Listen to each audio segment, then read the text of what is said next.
Now let's take the problem a little further. Allah Azza wa Jalla, and all of this I want to share with you before I get to the next part. All of this is inspired by one ayah of Surah Nahal. يقول سبحانه وتعالى ادع إلى سبيل ربك بالحكمة والموعظة الحسنة وجادلهم بالتي هي أحسن.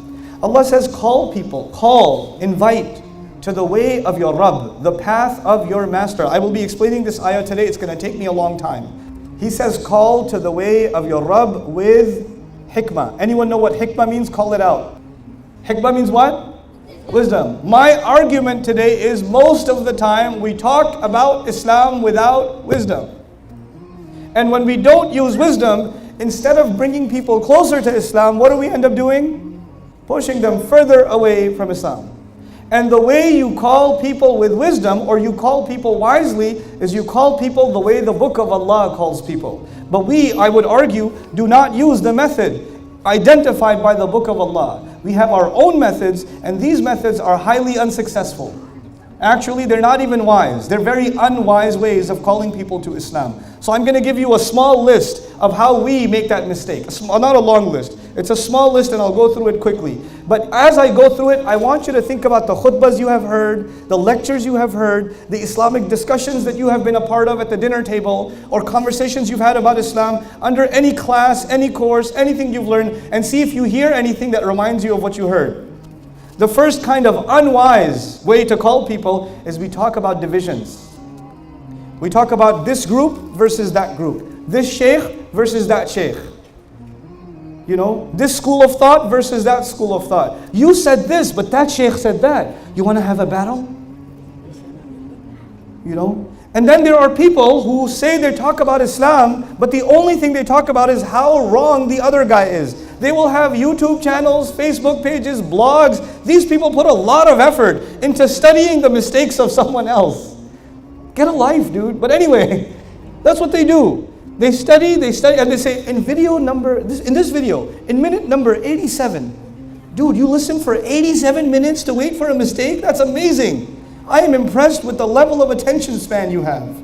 This brother said this, and astaghfirullah al-azim, this is why this brother is a fitna, and he is calling people to the hellfire, and da-da-da-da, and here's my blog to save the ummah from this guy.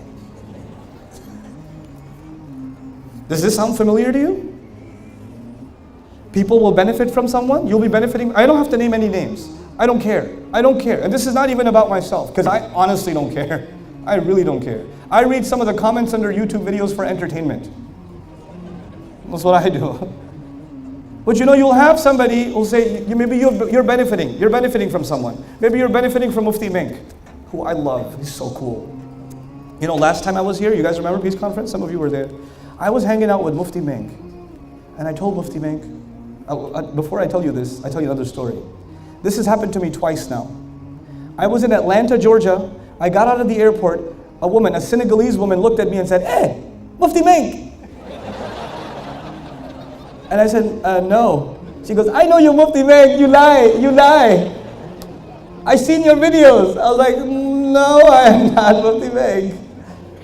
And she goes, No, you lie, wallahi, you Mufti Menk. I was like, okay. I took out a picture of me and Mufti Menk. I was like, that's Mufti Menk, and that's me. Oh, you just look just like him. I was like, okay. All right. And the same thing happened in Dawah.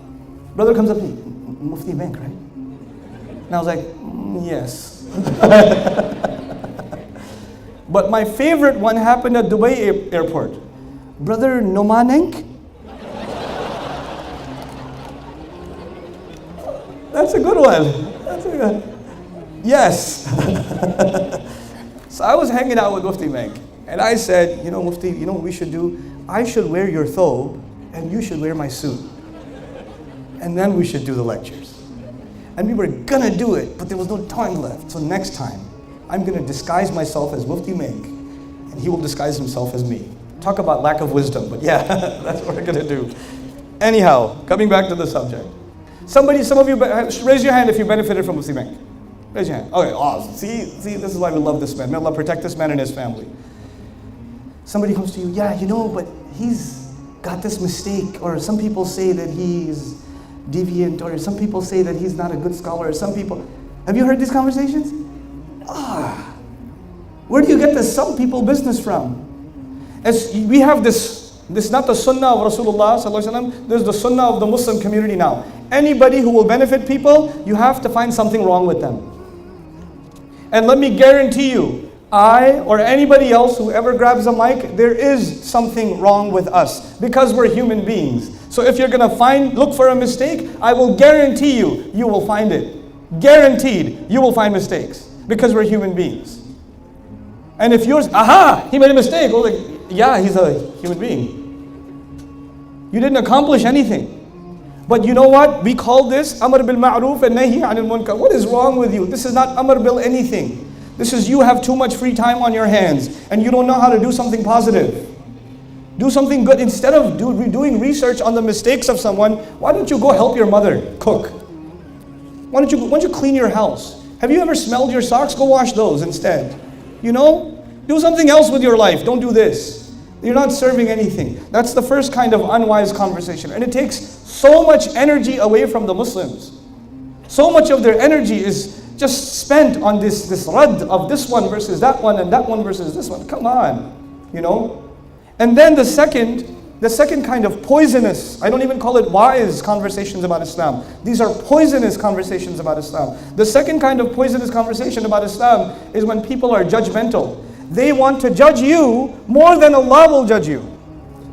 They let people know they're going to go burn in hellfire or this is haram, and you don't even know the discussion of the fuqaha. You know nothing, but you think it's haram, so you want to put your fatwa on the world. What qualifications do you have, homeboy?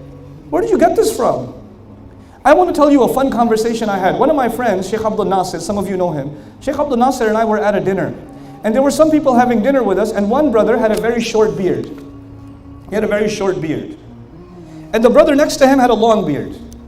And the brother with the short beard, at dinner, turned to the guy with the long beard and said, Akhi, your face, haram. You have to... And he's embarrassing this guy at a dinner table. And you know, when it comes to matters of fiqh, I don't open my mouth because I'm not a faqih. I'm not even a scholar. But Sheikh Abdul Nasir is actually a faqih. And he's sitting there listening to this guy. By the way, both of them are like 20 years old. Akhi, this is haram. In the hadith it says you have to grow your beard, etc. etc. And Sheikh Abdul Nasir, oh man, sometimes this guy, he's about to eat his barbecue, and he puts the thing down and he goes, brother, where's the hadith? And he goes, I think it's in Bukhari.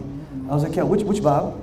Who's the rawi? Who narrated it? Who did he narrate it to? How was it understood by the Sahaba? How was it understood by the first generation? How was it understood by Imam Bukhari himself? What's the commentary on this hadith in Fathul Bari? What about the Maliki school? What did they comment about this hadith? What about the Shafi'i school? What did they comment about this? And the brother said, you're embarrassing me. Please don't embarrass me. And he said, yes, I'm embarrassing you because you're embarrassing him. You don't know, but you like to take things and just either make them halal or make them haram. You don't have the qualifications. There's a lot of conversation that goes into, before you say Allah forbade something, you have to be very careful. It's not a small thing. Tilka hududullah. This is the hudud of Allah. You don't just get to drop haram, haram. You don't get to do that. And you don't get to decide who's going to burn in hellfire and who's guided and who's misguided. The ayah that I'm reading to you today, towards the end, when we get to the end of the ayah, Inna rabbaka huwa a'lam biman dhalla an sabilih. Your Rabb, He knows who's misguided, not you. You don't get to decide that. But we love to judge people very quickly. As a matter of fact, we are so good at judging people, we judge people as soon as they walk into the masjid. We look at them, oh, short beard. We look at the check the pants. Oh, yeah. So quick. We send people to nar. Most people we send to... This is a horrible, horrible thing to do. Horrible thing to do. Judging people through Islam. The only one to judge is Allah subhanahu wa ta'ala. Our job is not to judge. Our position is not to judge.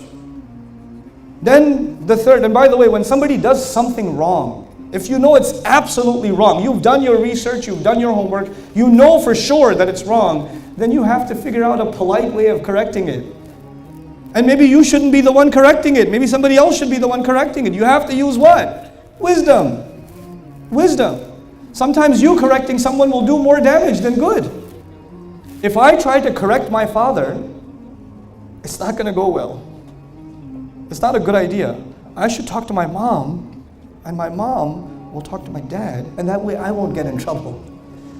You see what I'm saying? Sometimes you have to use wisdom, and you don't take the direct approach every time. It'll do more damage than good. So the first kind of poisonous conversation is divisive. It creates divisions and talks about groups and people. The second kind of poisonous conversation is obsessed with judging people. The third kind of conversation, I kind of already alluded to it, is conversations about the Book of Allah and the Sunnah of His Prophet ﷺ that are shallow, that are absolutely shallow. What do I mean?